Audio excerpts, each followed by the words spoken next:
2027 గోదావరి పుష్కరాలను ప్రతిష్టాత్మకంగా నిర్వహించేందుకు కూటమి ప్రభుత్వం ప్రత్యేక దృష్టిని సారించింది. ఘాట్ల అభివృద్ధి, మౌలిక సదుపాయాలు కల్పించబోతోంది. ఇందులో భాగంగా చారిత్రాత్మక నేపథ్యం కలిగిన మునికూడలి ఘాట్ 54 మీటర్ల విస్తరణ, పలు మౌలిక వసతుల ఏర్పాట్లపై స్థానిక అధికారులతో ఘాట్ను పరిశీలిస్తోన్న రాజనగరం ఎమ్మెల్యేతో మా ప్రతినిధి చిరంజీవి ఫేస్ టు ఫేస్. పుష్కరాలు సమీపిస్తున్న వేళ రాష్ట్ర వ్యాప్తంగా మునికోడళ్ళు ఏదైతే ఘాట్ ఉందో దానిపై పవన్ కళ్యాణ్ గారు మాట్లాడడంతో ఒక్కసారిగా ఘాటుకి ఎక్కడ లేని విశిష్టత అయితే నెలకొందనే చెప్పవచ్చు. ఈ నేపథ్యంలోనే రాజానగరం శాసనసభ్యులు ఎవరైతే ఉన్నారో వారు ఈరోజు మునికోడలు ఘాటు అభివృద్ధి యొక్క పనులను పరిశీలించడానికి మరియు అధికారులకు అనేక సూచనలు ఆదేశాలు అయితే చేయడం జరిగింది. ప్రస్తుతం ఆయన మనతో పాటు ఉన్నారు. ఆయన అడిగి మరింత సమాచారం తెలుసుకుందాం. సార్, ఎక్కడా లేని విధంగా రాజమండ్రి కానీ ఇటు రాజానగరం కానీ పరిసర ప్రాంతాల్లో మునికోడలకు ఘాటుకు ఉన్న ప్రత్యేకత ఏంటి? దీనిపైనే ఇంత శ్రద్ధ పెట్టడానికి పవన్ కళ్యాణ్ గారు మాట్లాడడానికి ఏంటి ప్రత్యేక కారణం ఏమంటారు? ఈ మునుకోడలి ఘాట్ అనేది ఈ చారిత్రాత్మకమైనటువంటి హిస్టరీ ఉన్నటువంటి ప్లేస్ ఇది. ఇక్కడ ముఖ్యంగా కానీ చూసుకుంటే పురాతన కాలంలో త్రేతాయుగం నుంచి కూడా దీనికి ఒక హిస్టరీ ఉంది. సో ఇలాంటి చారిత్రాత్మక ఆధారాలు ఉన్నటువంటి ఈ ప్రదేశం కాబట్టి ఈ ప్రాంతం అంతా కూడా అభివృద్ధి చెందాలి. దాంతోపాటు ఇక్కడ ఘాట్లో స్నానం ఆచరించి పుణ్యం అనేది ప్రతి ఒక్కరు తీసుకెళ్లాలనే, ముక్తి మోక్షాలు ప్రతి ఒక్కరు ప్రాప్తులు కావాలని చెప్పి ఉప ముఖ్యమంత్రి పవన్ కళ్యాణ్ గారి దృష్టికి తీసుకెళ్లడం, వారు దీన్ని మోడల్ ఘాట్గా తయారు చేయమని చెప్పడం కూడా ఒక మంచి విశేషంగా భావిస్తున్నాం. దీంతోపాటు అధికార యంత్రాంగం, గౌరవ ముఖ్యమంత్రి నారా చంద్రబాబు నాయుడు గారు, ఉప ముఖ్యమంత్రి కొణిదెల పవన్ కళ్యాణ్ గారు, జిల్లా యంత్రాంగం అంతా కూడా, గౌరవ కలెక్టర్ గారు కానివ్వండి, మిగతా అధికారులందరూ కూడా పూర్తి సహాయ సహకారాలతో ఈ ఘాట్ని ఒక మోడల్ ఘాట్గా తీర్చిదిద్దాం. మోడల్ ఘాట్తో పాటు ఇక్కడికి వచ్చే భక్తులు కూడా సుమారుగా మనం 2 లక్షల మంది రోజుకు వచ్చి స్నానం ఆచరించే ఏర్పాట్లు చేస్తున్నాం. 54 మీటర్ల ఘాట్ను కూడా ఏర్పాటు చేస్తున్నాం. ఇక్కడ 54 మీటర్లో కూడా 9 మీటర్ల ఘాట్ను పిండ ప్రదానాలు చేసుకోవడానికి ప్రత్యేకంగా కేటాయిస్తున్నాం.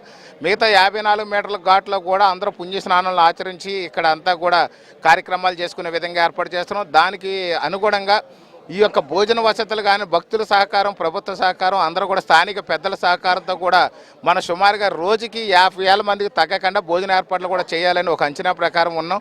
దాంతోపాటు ఇక్కడ 3 రోడ్ల ద్వారా కూడా జనాలు వచ్చే విధంగా మనం ఏర్పాటు చేస్తాం. వైజాగ్ సైడ్ నుంచి వచ్చేవాళ్ళు కూడా ఈ యొక్క జగ్గంపేట నియోజకవర్గంలో గండేపల్లి దగ్గర డైవర్షన్ తీసుకుంటాం. అక్కడి నుంచి స్ట్రైట్గా మనకి ఇక్కడికి వచ్చేసరికి కోరుకొండ ముగ్గల మీదుగా కూడా మునుకోడలు రావచ్చు. అలాగే ఏదైతే మనకి ఏజెన్సీ నుంచి వస్తారో, ఏజెన్సీ నుంచి వచ్చేది కూడా అరక ఏరియాల నుంచి, అరక ప్రాంతం నుంచి వచ్చే వాళ్ళకు కూడా గోకవరం మీదుగా కూడా రావచ్చు. అలాగే ఛత్తీస్గఢ్ వైపు నుంచి వచ్చేది, చింతూరు సైడ్ నుంచి వచ్చేది కూడా మారేడుమిల్లి, రంపచోడవరం, గోకవరం, కోరుకొండ వచ్చి మునుకోడలు చేరుకోవచ్చు. 3 రోడ్లు ఉన్నాయి. ఇది కాకుండా కూడా మనకి ఏదైతే పోర్తు బ్రిడ్జి ఉందో పోర్తు బ్రిడ్జి మీద నుంచి కూడా రావచ్చు. అన్ని పక్కల నుంచి కూడా దారులు ఉన్నాయి. ఈ యొక్క ఘాటికి రావడానికి కూడా R&B రోడ్డు సదుపాయం ఉంది. ఇది 100 అడుగుల రోడ్డు ఉంది. ఆ రోడ్డు నుంచి కూడా 3 రోడ్లు ఇస్తున్నాము. ఎమర్జెన్సీ రోడ్డు ఇస్తున్నాము. దాంతోపాటు భక్తులు రావడానికి పోవడానికి ఒక రోడ్డు ఇస్తున్నాము.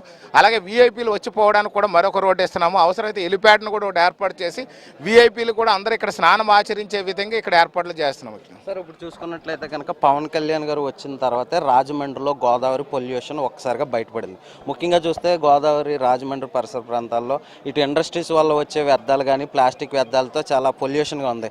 ఇక్కడ చూస్తే ఈ మునుకోడలు కానీ, సీతానగరంలో గోదావరి అయితే చాలా స్వచ్ఛందంగా ఉంది. ఏం చెప్పబోతున్నారంటే అంటే గోదావరి పరివాహక ప్రాంతం అంతా కూడా స్వచ్ఛమైందనే చెప్పాలి. ముఖ్యంగా చూస్తే ఇక్కడ మునుకోడలే అనే దాని గురించి కానీ మనం మాట్లాడినట్టయితే ఒక మునుకోడలే కాదు, సీతానగరం మండలంలో 18 కిలోమీటర్ల సుమారుగా కూడా గోదావరి పరివాహక ప్రాంతం ఉంది. ఇక్కడ ఎలాంటి ఫ్యాక్టరీలు లేవు. ఇక్కడ ఎలాంటి వ్యర్థాలు కూడా గోదావరిలో కలవట్లేదు. కాబట్టి నీరు స్వచ్ఛంగా ఉంటుంది. ఏదైతే శబరి గోదావరి కలిపి ఇక్కడ ప్రవహిస్తూ ఉంటుందో ఈ నది ప్రవహించే ప్రదేశంలో ఎక్కడ పొల్యూషన్ కలిసే అవకాశం లేదు. ఈ గోదావరి ఏదైతే మనకి ఈ యొక్క సీతానగరం మండలం దాటిన తర్వాత పేపర్ మిల్ ఉంది, మిగతా ఇండస్ట్రీస్ ఉన్నాయి. అక్కడ ఏదైతే రాజమండ్రి యొక్క ఏదైతే పొల్యూషన్ కూడా కలుస్తుంది దాన్ని ఫిల్టర్ చేసి ప్రభుత్వ యంత్రాంగం అంతా కూడా పనిచేస్తుంది. కానీ స్వచ్ఛమైనటువంటి గోదావరి కావాలంటే సీతానగరం మండలంలో మాత్రమే దొరుకుతుంది. కాబట్టి ప్రతి ఒక్క భక్తులందరికీ కూడా నేను తెలియజేస్తాను, సీతానగరం మండలంలో పుణ్య స్నానాలు ఆచరించండి, ఆరోగ్యంగా ఉండండి, ముక్తి మోక్షాలు ప్రాప్తులు కండి. పవన్ కళ్యాణ్ గారు ఇక్కడ అన్న స్నానం చేసే అవకాశం ఉందంటారు. మీరు అన్న స్పెషల్ రిక్వెస్ట్ ఈ ఘాటు మోడల్ ఘాటుగా తీర్చిదిద్దుతారో పవన్ కళ్యాణ్ గారు ఇక్కడికి వచ్చే విధంగా మేము వారిని రిక్వెస్ట్ చేస్తున్నాం. వారు కూడా వచ్చి చూస్తాను అనే విధంగా సూచనలు ఇచ్చారు. కాబట్టి ఘాట్ రెడీ అయిన తర్వాత వారి దృష్టికి తీసుకెళ్తాం. వారు ఖచ్చితంగా ఇక్కడికి వచ్చి స్నానం ఆచరించే అవకాశం ఉందని నేను భావిస్తున్నాను. అయితే ప్రస్తుతం మనం ఇక్కడ విజువల్స్లో చూస్తున్నాము ఈ గోదావరి పరిసర ప్రాంతాలంతా కూడా ఇప్పుడు మనం ఇక్కడ విజువల్స్లో చూడొచ్చు ఏదైతే గోదావరి నది ఉందో ప్రస్తుతం ఇది మునుకోడలి ఘాటుగా పిలుస్తున్నారు. ఇది సీతానగరం మండలంలోకి వస్తున్న ఈ ఘాట్ అయితే ప్రస్తుతం దీన్ని 54 అడుగుల మేర ఈ ఘాట్ని అయితే విస్తరింపజేస్తున్నారు. ప్రస్తుతం ఈ ఘాట్లో మన మట్టితో పేరుకుపోయింది. అయితే దీన్ని తొందరగా ఇటు పుష్కరాలు వచ్చే సమయం నాటికి ఈ ఘాట్ అయితే అందుబాటులో వచ్చే విధంగా ఇప్పటికే అధికారులకు అయితే సూచించడం జరిగింది.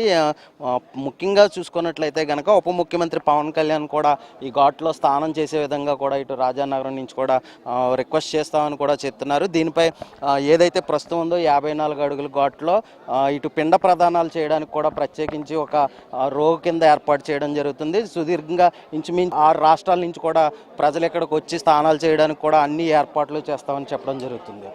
వీడియో జర్నలిస్ట్ దుర్గా ప్రసాద్తో చిరంజీవి, హెచ్ఎం టీవీ, రాజమండ్రి.